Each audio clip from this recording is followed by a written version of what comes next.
کہیں ایسا تو نہیں لڑکی کی شادی ہوئی تو نے 1 کروڑ کا زیور بنا کر کے اپنی بیٹی کو دیا تاکہ پورے گاؤں کے اندر یہ مشہور ہو جائے کہ تو بہت بڑا آدمی ہے، تو بہت پیسے والا آدمی ہے۔ غریبوں کی بیٹیاں بیچاری بن بیاہی بیٹی رہ گئیں، ان کے باپ اپنی بیٹیوں کی شادی نہ کر سکے، لوگوں کے گھر میں کھانا نہ بن سکا، غریبوں کو کمبل نہ مل سکے، غریبوں کے سر پر چھت نہ مل سکی، اور تو کروڑوں لوٹاتا رہا، تو اپنے مال کو یہاں وہاں برباد کرتا رہا۔ وَفِيمَ أَنفَقَهُ، تو نے مال کہاں پر خرچ کیا؟ اور 5واں سوال، وَمَاذَا عَمِلَ فِيمَا عَلِمَ، میرے بندے تو تقریروں میں جایا کرتا تھا، تو نے عبدالغفار صاحب کی تقریر سنی، تو نے ثناء اللہ فیضی کی تقریر سنی، تو نے مولانا فضل الرحمان صاحب کی تقریر سنی، تو نے 2 دن کے جلسوں کو اٹینڈ کیا، تو نے علماء کے بیانات سنے، تو نے یوٹیوب کے اوپر بہت ساری تقریریں سنی۔ وَمَاذَا عَمِلَ فِيمَا عَلِمَ، تو نے اس علم کے اوپر عمل کتنا کیا؟ یہ سوال ہوگا، اس کے لیے ہمیں اور آپ کو تیار رہنا پڑے گا میرے بھائی۔ گفتار کے غازی نہ بنو، کردار کے غازی بنو۔ بڑی بڑی باتیں کرنے سے کوئی انسان بڑا نہیں بن جاتا جب تک اس کے قول و عمل کے اندر مطابقت نہ ہو، جو بات وہ کہہ رہا ہو اس بات کے اوپر اس کا عمل بھی نہ ہو۔ اور اسی لیے آج میں نے جو ٹاپک چنا ہے، جو وشے چنا ہے، قرآن کریم کے 19ویں پارے میں اللہ تعالیٰ نے اپنے کچھ وشیش اور اسپیشل بندوں کا ذکر کیا ہے۔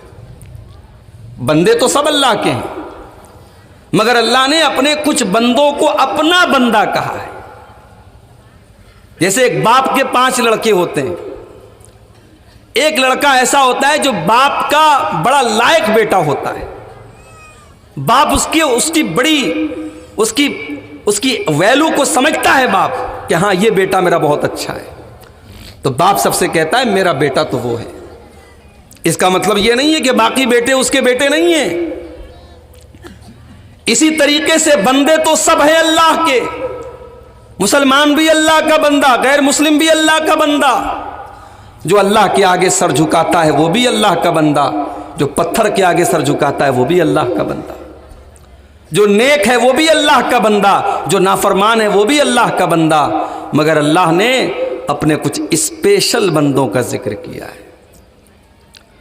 قرآن کا 19واں پارہ اٹھائیے، سورہ فرقان کی آیت نمبر 63 سے لے کر کے 76 تک، 63 سے لے کر کے 76 تک اللہ تعالیٰ نے اپنے کچھ خاص بندوں کا ذکر کیا، کچھ وشیش بندوں کا ذکر کیا، کچھ اسپیشل بندوں کا ذکر کیا، اور اللہ نے ان کی 12 کوالٹیز بتائی ہیں، 12 خوبیاں بتائی ہیں، اور یہی 12 چیزیں بیان کر کے میں اپنی تقریر ختم کر دوں گا۔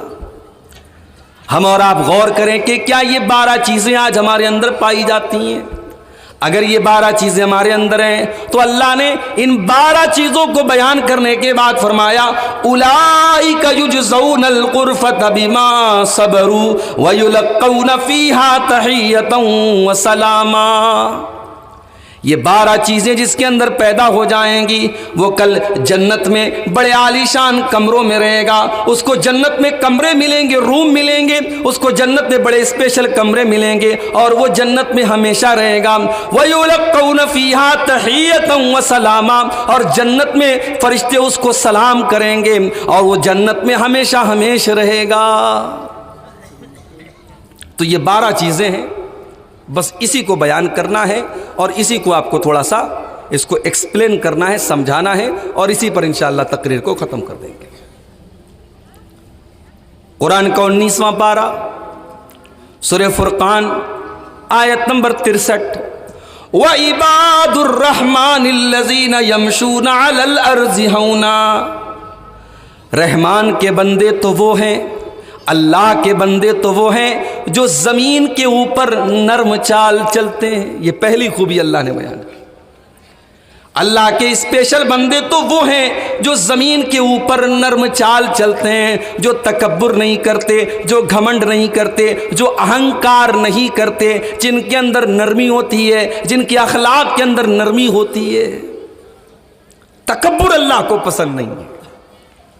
اور اسی لیے اس کائنات میں جب سب سے پہلا پاپ ہوا, سب سے پہلا گناہ ہوا, تو اس میں بھی تکبر تھا, گھمنڈ تھا, غرور تھا. جب اللہ نے ابلیس سے پوچھا ما منعک ان تسجد لما خلقت بیدی, اے ابلیس آدم کو تو میں نے اپنے دونوں ہاتھوں سے پیدا کیا ہے, اے ابلیس تو نے آدم کے آگے سجدہ کیوں نہ کیا؟ تو ابلیس نے کیا جواب دیا؟ قال اسجد لمن خلقت طینا, اے اللہ جس کو تو نے مٹی سے پیدا کیا میں اس کو سجدہ کیوں کروں؟ خلقتنی من نار وخلقتہ من طین, تو نے مجھ کو آگ سے بنایا اور آدم کو مٹی سے بنایا. اے اللہ آگ سے پیدا ہونے والی چیز, مٹی سے پیدا ہونے والی چیز کو سجدہ کیوں کرے؟ ابلیس نے تکبر کیا, ابلیس نے گھمنڈ کیا, ابلیس نے اپنے آپ کو بڑا سمجھا. اللہ نے فرمایا ما لک ان تتکبر فیہا, اے ابلیس تو جنت میں رہ کر کے تکبر کرے اور گھمنڈ کرے اور اہنکار کرے, یہ نہیں ہو سکتا. فخرج منہا انک من الصاغرین, اے ابلیس تو جنت سے نکل جا اور ذلیل ہو کر کے نکل جا. تو جنت میں رہ کر کے تکبر نہیں کر سکتا, گھمنڈ نہیں کر سکتا. اللہ کو گھمنڈ پسند نہیں ہے. اسی لیے اللہ نے قرآن کے 15ویں پارے میں فرمایا وَلَا تَمْشِ فِي الْأَرْضِ مَرَحًا, زمین میں اکڑ کر کے نہ چلا کرو.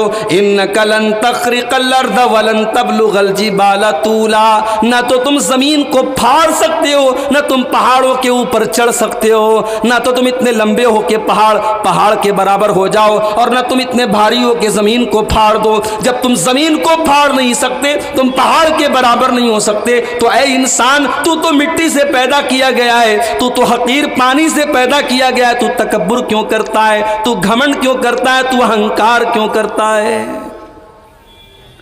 اللہ کو تکبر پسند نہیں ہے.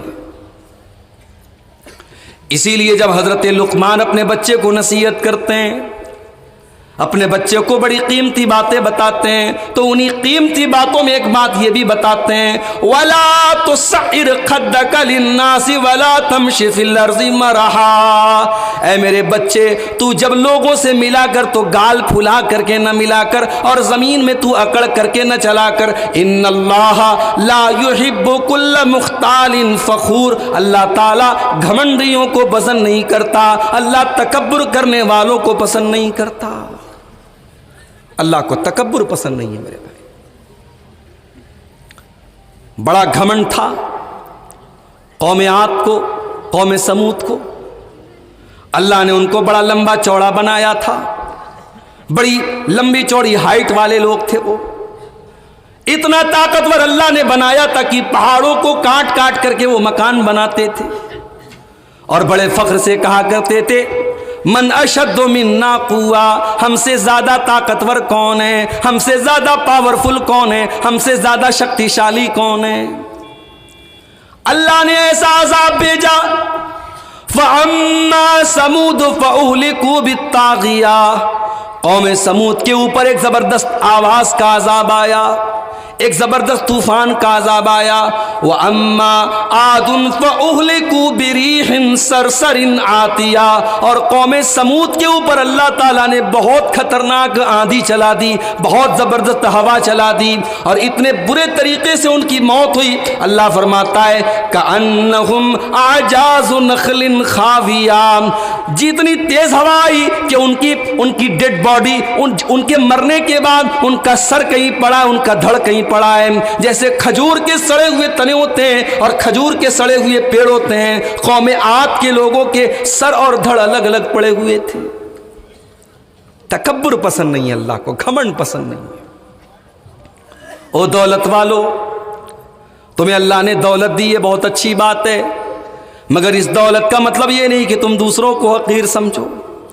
او میری پیاری ماں بہنوں, اگر آپ کا شوہر پیسے والا ہے اور آپ نے 5,000 کی ساڑی پہنی ہے, آپ نے 4,000 کا سوٹ پہنا ہے, اور آپ کی پڑوسن بیچاری غریب ہے, اس نے 500 روپے والا سوٹ پہنا ہے, اس نے 400 روپے والی ساڑی پہنی ہے, آپ کو اس بات کا کوئی حق نہیں پہنچتا کہ آپ اس کو حقیر جانیں, آپ اس کے مقابلے میں اپنے آپ کو اعلیٰ اور برتر سمجھیں. مذاق مت اڑاؤ کسی کا, حقیر مت سمجھو کسی کو.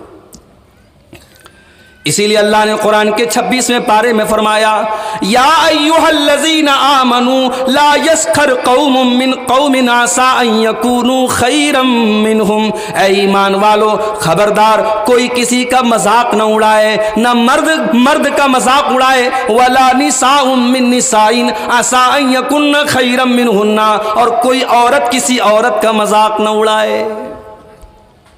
حضرت صفیہ رضی اللہ تعالیٰ عنہ اللہ کے نبی کی بیوی ہیں، ان کی ہائٹ تھوڑی کم تھی، ان کے بدن کی ہائٹ کم تھی۔ ایک مرتبہ حضرت عائشہ رضی اللہ تعالیٰ عنہ نے ان کی ہائٹ کا مذاق اڑا دیا، ان کے قد کا مذاق اڑا دیا، ان کو ناٹی کہہ دیا، ان کو ٹھگنی کہہ دیا۔ اللہ کے پیارے نبی کے کان میں اما عائشہ کے جملے پڑ گئے، آپ نے بڑے غصے میں فرمایا لقد قلت کلمۃ لو مزجت بماء البحر لمزجتها، اے عائشہ تم نے آج اتنی خراب بات کہی ہے، اتنی کڑوی بات کہی ہے، اگر سمندر کے پانی میں تمہاری اس بات کو ملا دیا جائے تو سمندر کا سارا پانی خراب ہو جائے گا، سارا کا سارا پانی ختم ہو بیکار ہو جائے گا۔ مذاق مت اڑاؤ کسی کا۔ اسی لیے ایک حدیث میں اللہ کے نبی فرماتے ہیں لا يدخل الجنت من کان فی قلبہ مثقال ذرۃ من الکبر، وہ انسان جنت میں نہیں جا سکتا جس کے دل میں ذرہ برابر بھی تکبر ہوگا، جس کے دل میں ذرہ برابر بھی گھمنڈ ہوگا۔ صحابہ کو بڑی بھاری گزری یہ بات، صحابہ نے کہا اے اللہ کے نبی، اے اللہ کے نبی، ہم تو جب اچھا کپڑا پہنتے ہیں اور اچھا جوتا پہنتے ہیں، اچھا کپڑا پہنتے ہیں تو جو ہم سے کمزور ہوتا ہے، جو ہم سے غریب ہوتا ہے، اے اللہ کے نبی آٹومیٹک اس کو دیکھ کر کے یہ احساس ہوتا ہے کہ میں اس سے اچھا ہوں، میرا کپڑا اس سے اچھا ہے، میرا جوتا اس سے اچھا ہے۔ اے اللہ کے نبی یہ تو بڑی مشکل بات ہو گئی، آپ تو کہہ رہے ہیں کہ ذرہ برابر بھی اگر تکبر ہوگا، گھمنڈ ہوگا تو انسان جنت میں نہیں جا سکتا۔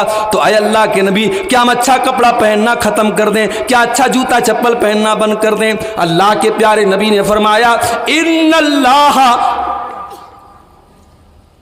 جمیل یحب الجمال، ان اللہ جمیل یحب الجمال۔ آپ نے فرمایا اے میرے صحابہ اچھا جوتا پہنو کوئی مسئلے کی بات نہیں، اچھے کپڑے پہنو کوئی حرج کی بات نہیں ہے۔ اللہ تعالیٰ خوبصورت ہے، اللہ تعالیٰ سندر ہے، اور اللہ تعالیٰ خوبصورتی کو پسند کرتا ہے۔ اللہ بہت خوبصورت ہے اور اللہ یہ چاہتا ہے کہ تم بھی خوبصورت بنو، تم اچھا کپڑا پہنو، تم اچھا جوتا پہنو، اس میں کوئی مسئلے کی بات نہیں ہے۔ تکبر کیا ہے، گھمنڈ کیا ہے؟ آپ نے فرمایا الکبر بطر الحق وغمت الناس، تکبر یہ ہے، گھمنڈ یہ ہے کہ حق بات آپ کے سامنے بیان کی جائے، صحیح بات آپ کے سامنے بیان کی جائے، لیکن آپ اس بات کو سویکار نہ کریں، آپ اس بات کو تسلیم نہ کریں، اور آپ لوگوں کو حقیر جانیں، لوگوں کو تچھ جانیں، لوگوں کو اپنے سے کمتر جانیں، یہ تکبر ہے۔ باقی اچھا کپڑا پہننا، اچھا جوتا پہننا، اچھے زیورات پہننا، اس میں کوئی حرج کی بات نہیں ہے،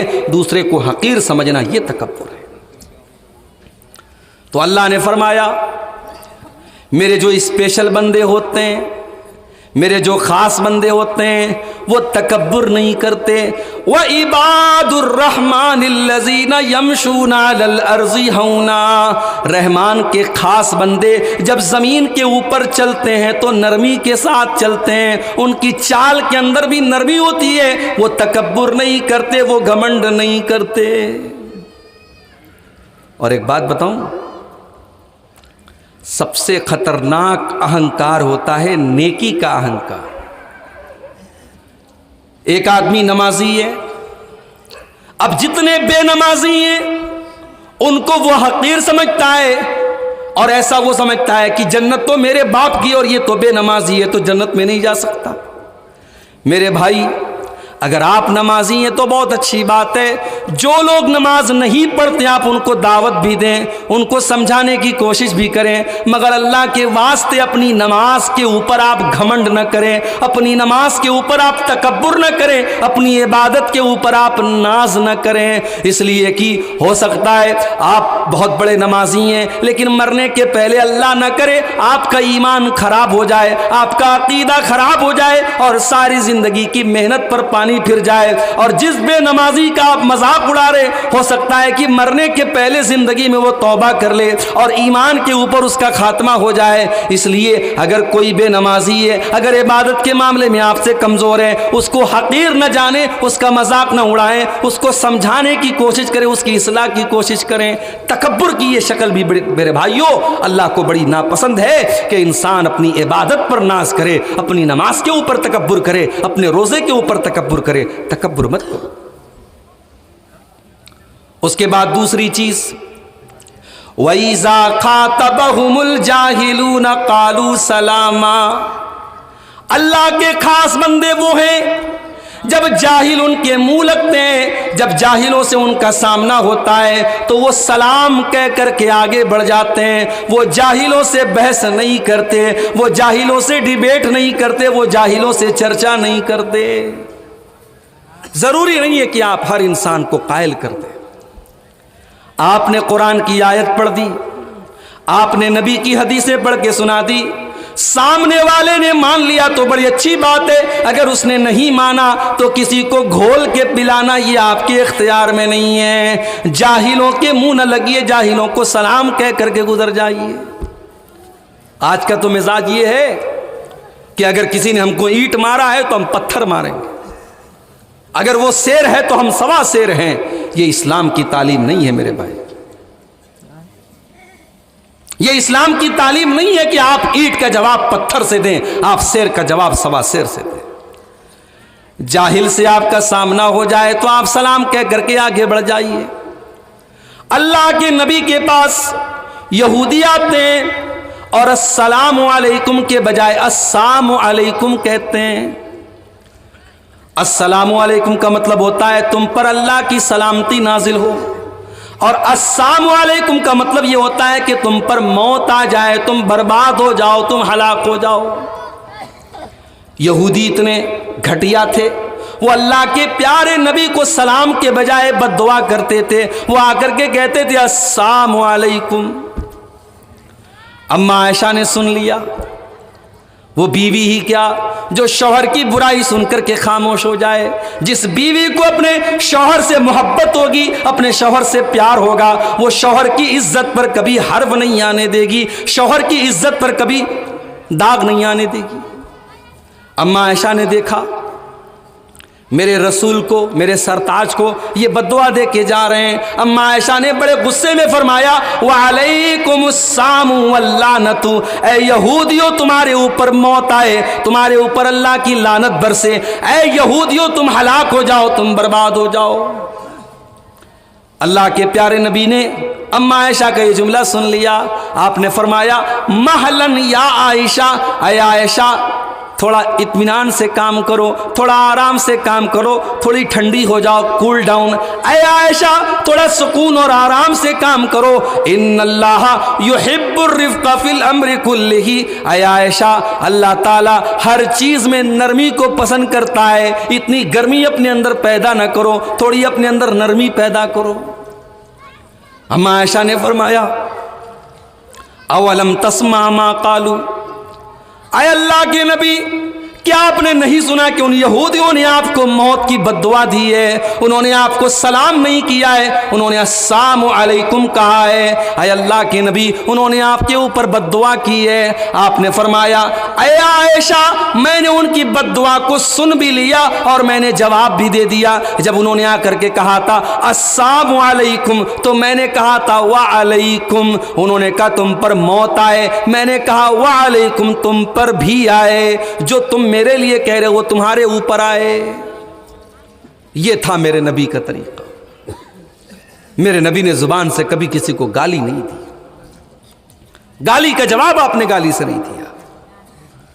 طائف کا وہ منظر یاد کرو، اللہ کے نبی مکہ سے 100 کلومیٹر دور طائف جاتے ہیں، اور 100 کلومیٹر کا یہ سفر اللہ کے نبی پیدل طے کرتے ہیں۔ آپ چاہتے تو اونٹ سے جا سکتے تھے، آپ چاہتے تو گھوڑے سے جا سکتے تھے، مگر آپ نے مکہ سے طائف کا یہ سفر 100 کلومیٹر کا سفر پیدل طے کیا تاکہ مکہ والوں کو پتہ نہ چلے کہ میں طائف گیا ہوں۔ طائف جانے کے بعد وہاں کے بڑے بڑے سرداروں کے گھر جاتے ہیں اللہ کے نبی اور ان کو سمجھاتے ہیں کہ میں اللہ کا آخری رسول ہوں، میں اللہ کا آخری نبی ہوں اور میں ایک اللہ کی عبادت کا پیغام لے کر کے آیا ہوں، میں توحید کا پیغام لے کر کے آیا ہوں۔ مگر طائف کے ان سرداروں نے اللہ کے نبی کی بات ماننا تو بڑی دور کی بات ہے، انہوں نے آپ کا مذاق اڑایا، انہوں نے آپ کو برا بھلا کہا، انہوں نے کہا کہ اے محمد کیا اللہ کو کوئی اور نہیں ملا تھا جو تم کو نبی بنا لیا؟ انہوں نے بڑے ایسے جملے کہے کہ اللہ کے نبی کو بڑی تکلیف پہنچی۔ مگر آپ نے کہا اے طائف کے سرداروں ٹھیک ہے تم نے میری بات نہیں مانی، مگر ایک کام کرو، میں لوگوں کو تبلیغ کرنے جا رہا ہوں، تم میرے راستے میں کوئی رکاوٹ مت ڈالنا، میرے بارے میں تم کسی کو مت بتانا۔ اس کے بعد اللہ کے نبی طائف کے لوگوں کے درمیان جا کر کے ایک ایک آدمی سے مل کر کے اس کو اسلام کی دعوت دینے لگے۔ مگر طائف کے ان لوگوں نے اللہ کے نبی کے ساتھ اتنی غداری کی کہ آپ کو ایک آدمی بھی آپ کے اوپر ایمان نہیں لایا، اور جب آپ طائف سے نکل کر کے واپس جانے لگے تو انہوں نے آپ کے اوپر پتھروں کی بارش کرنا شروع کر دیا۔ اللہ کے نبی طائف کی گلیوں سے گزر رہے ہیں اور دونوں طرف سے آپ کے اوپر پتھر برسائے جا رہے ہیں۔ اللہ، وہ نبی جو رحمت کائنات تھے، وہ نبی جو ساری کائنات کے لیے رحمت بن کر کے آئے تھے، آج طائف پہ ان کے اوپر پتھر برسائے جا رہے ہیں۔ اللہ کے نبی پتھروں کی مار کو سہتے ہوئے طائف سے نکل رہے ہیں اور آپ کے بدن سے خون بہ رہا ہے اور خون رس رس کر کے آپ کے جوتے میں جم جاتا ہے۔ بڑی مشکل سے آپ اپنی جان بچاتے ہیں اور طائف سے نکلنے کے بعد 3 کلومیٹر آگے ایک کھجور کے باغ میں جا کر کے اللہ کے نبی پناہ لیتے ہیں اور آسمان کی طرف آپ اپنے ہاتھوں کو اٹھاتے ہیں اور آپ اللہ کی بارگاہ میں شکایت کرتے ہیں، اے اللہ یہ تو نے مجھے کن لوگوں کے حوالے کر دیا ہے، اے اللہ یہ تیرے نبی کے مقام کو نہیں جانتے، یہ تیرے نبی کی عظمت کو نہیں جانتے، اے اللہ لیکن تو اگر مجھ سے ناراض نہیں ہے تو اے اللہ مجھے کوئی پرواہ نہیں ہے، اگر تو راضی ہے تو مجھے کوئی فکر نہیں ہے، مجھے کوئی پرواہ نہیں ہے۔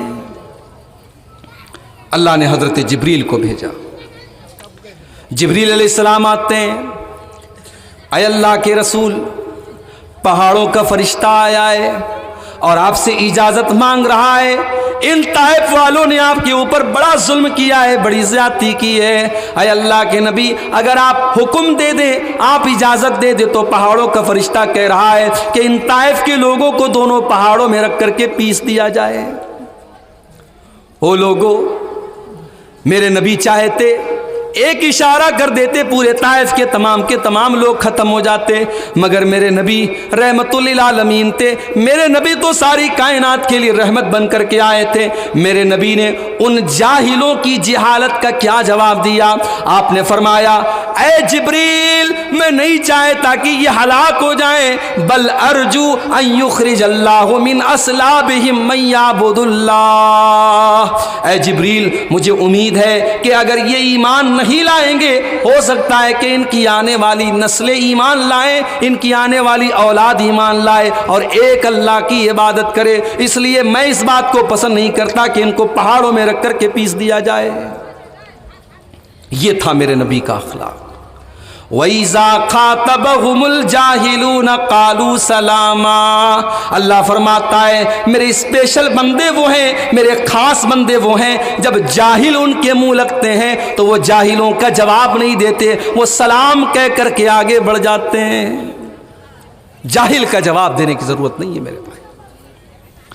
آج ہمارے بہت سارے نوجوان فیس بک چلاتے ہیں، واٹس ایپ چلاتے ہیں، انسٹاگرام چلاتے ہیں، سوشل میڈیا کے اوپر بہت سارے اسلام کے دشمن بھی بیٹھے ہوئے ہیں جو اسلام کے بارے میں بڑی گندی گندی باتیں کرتے ہیں، اللہ کے نبی کے بارے میں بڑی گندی گندی باتیں کرتے ہیں۔ ٹھیک ہے، ہمیں اللہ نے اسلام کی محبت ہمارے دل میں ڈالی ہے، رسول کی محبت ہمارے دل میں ڈالی ہے، ہم اپنے نبی کا ڈیفنس بھی کریں گے، ہم اسلام کا ڈیفنس بھی کریں گے، مگر ہم گالی کا جواب گالی سے نہیں دیں گے۔ اسلام کا ڈیفنس کرنے کا یہ مطلب نہیں ہے کہ ہم دوسرے کے مذہب کو گالی دیں یا دوسرے کے محترم شخصیات کو گالی دیں۔ اللہ نے قرآن میں فرمایا لا تسبوا الذین یدعون من دون اللہ فیسبوا اللہ عدوا بغیر علم۔ جو لوگ اللہ اللہ کے علاوہ دوسروں کی عبادت کرتے ہیں تم ان کو برا بھلا نہ کہو، تم ان کو گالی نہ دو، ورنہ جواب میں وہ اللہ کو گالی دینے لگیں گے۔ تو یہ دوسری پہچان ہے اللہ کے خاص بندوں کی، وَإِذَا خَاطَبَهُمُ الْجَاهِلُونَ قَالُوا سَلَامًا، جب جاہل ان کے منہ لگتے ہیں تو وہ سلام کہہ کر کے آگے بڑھ جاتے ہیں۔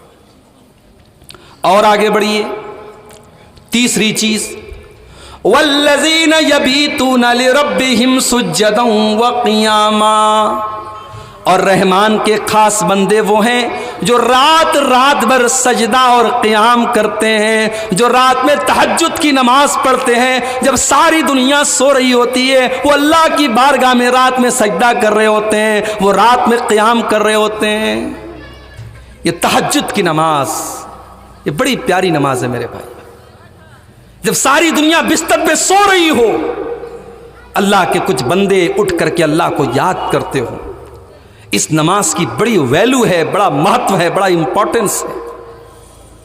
اسی لیے اللہ نے سورہ سجدہ کے اندر فرمایا تَتَجَافَى جُنُوبُهُمْ عَنِ الْمَضَاجِعِ يَدْعُونَ رَبَّهُمْ خَوْفًا وَطَمَعًا، میرے نیک بندے تو وہ ہیں جب رات میں لوگ بستر پہ سوتے رہتے ہیں، میرے نیک بندے بستر سے الگ رہتے ہیں، وہ اپنے رب سے دعائیں کرتے رہتے ہیں، یدعون ربہم، وہ اپنے رب سے دعائیں کرتے رہتے ہیں، امید بھی رہتی ہے، اللہ کی رحمت کی امید بھی لگاتے ہیں اور اللہ کے عذاب سے ڈرتے رہتے ہیں۔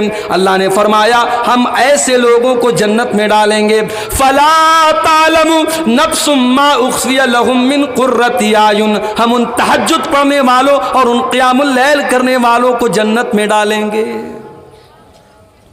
مگر یہاں معظم پور میں آنے کے بعد ہمارے ایک بزرگ نے ہم سے کہا مولوی صاحب تھوڑا نماز پر بھی بول دیجئے گا، ہمارے یہاں نمازیوں کی تعداد بہت کم ہے۔ یہاں اللہ قرآن میں کہہ رہا ہے کہ میرے خاص بندے